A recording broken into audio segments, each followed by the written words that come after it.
I was born in the U.S., actually on a ranch in Texas, of all things. Learned to ride before I could walk, hee-haw, and all that kind of thing.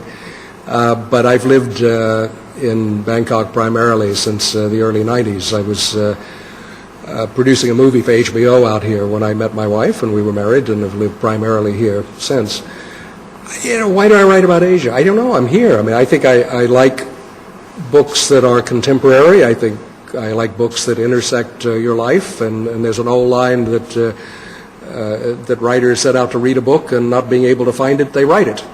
And there's not a lot of good fiction about Asia, not a lot of good contemporary fiction. It's not a subject that people focus on a lot, and not being able to find much of it, I guess I decided to write some of it. This was fairly late in your career, though, after being a lawyer. Is that right? What age did you start writing? Oh, wow. Let's not talk about age. But it is true. I practiced law for a while. I think all lawyers want to be something else deep in their little black hearts, and a few of us get the opportunity. And I was involved in legal matters involving a film company, and ended up sort of by accident writing a screenplay, and ended up in the movie business as a screenwriter. And it was all quite accidental. And thought I would try to see if I could write some novels. And when I discovered that I could, and I got to tell you, it's a great good fortune on my part to have come to a point late in life when I can do something I really love, and I can continue to do it. Well, today you're here at QSI International School giving a workshop connected with the Boathouse Hotel's contest based on writing or completing a story based on one of your books, which is based in Bangkok, Phuket. Yep. Tell us how do you inspire kids, especially students, not only to write, but also to read more books and get the bug? Yeah, I'm not sure. I guess that's the easy answer. I like talking to kids. I've done this in Hong Kong and Singapore and a number of places where I've been invited to schools to talk to kids.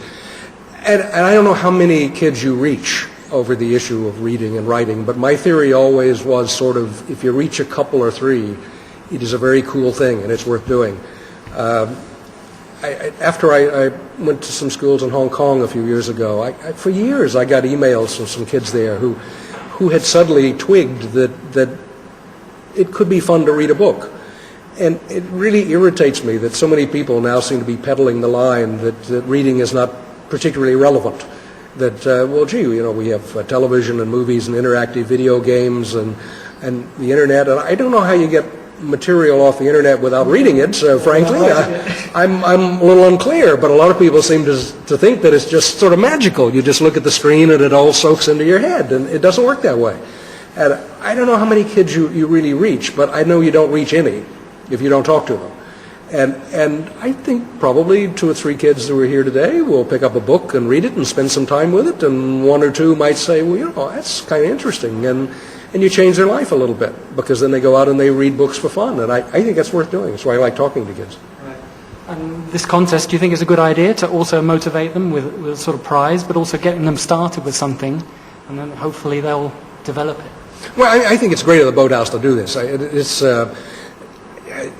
You have these kinds of things from time to time, and they're focused often mostly on promotion of whoever the sponsor is, and less on the ultimate outcome. And one thing I think I'm so happy to participate here is the Boathouse has spent much less time thinking about their own self-promotion than they have bringing something to the community here, which is different from anything else that the community has. And whatever virtues Phuket has, it's also a bit isolated. It's hardly a place where one finds a lot of libraries and bookstores. It's not a place where people spend a lot of time thinking about the written word. And so for the Boathouse to devote time and money and effort to encouraging students here and adults to spend more time thinking about reading and writing and communicating and storytelling, I just think it's a heck of a good thing. And I'm delighted to just participate and support it. Well, Lisa, as PR manager of the Boathouse, tell us a bit about the contest. You have 2 parts for adults, but also about the students. Tell us about the students one, which is still open. Yeah, the adults part of the competition just closed yesterday or a few days ago. And the student competition is until the 10th of April. Jake, he wrote a few paragraphs to help the students to get some ideas. And it's based on the Jack Shepherd character, which is in Killing Plato. And so the students are asked to finish the story using about 800 to 1,000 words. And they're pretty much free the way they want to do it. So Nice prizes too. yeah, sure. We have some stays in the Boathouse, a voucher for spa treatment at Villa Royale, and a book signed by Jake for the winners. So they can get details from your website of the beginning of the story from boathouse.net. Yeah, it's on www.boathousephuket.com, and they can find all the details and information there. So even children or teenagers not going to these two schools are welcome to send in their entries. And you said the adult one's already finished, but do you know the winner? Can you tell us? Yeah, the winner is, maybe Jake remembers. Well, I'm freezing on the name. A gentleman who lives in Singapore. What? Jeez, Yeah. what is it? Yeah, Okay, there's a we're freezing on story- names. There was a story titled The Gift, which is written by Eric Rosenkrantz, who last year got an honorable mention. And number 2 is actually a former teacher of QSI, Barbara Ranson. She also submitted a story last year that got an honorable mention. And number 3 is Dr. Michael Moraton from Bangkok. He's working in a hospital in Bangkok. And his story is called The Bridge. So we have 3 different winners. I think it's probably worth mentioning that what really triggered the whole idea off for Lisa a couple of years ago was that one of my novels, Killing Plato, begins at the Boathouse.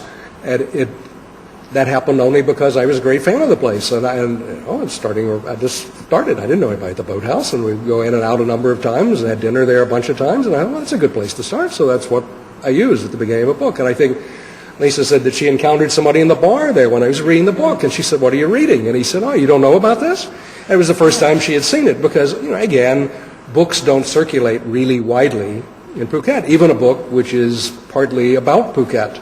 And so that was the first she had heard of it, and that was really what triggered the Boathouse contest. But the idea for the kids was to use part of that story at the beginning, and to set up a story as if this character had come back to the Boathouse again several years later. And how would they finish that story? But I think that's the point I was trying to make to the kids here today, that fiction flows out of ordinary lives. Fiction flows out of lives that we really lead, and especially in school, kids are assigned Dickens or books that seem sort of totally divorced from their real lives.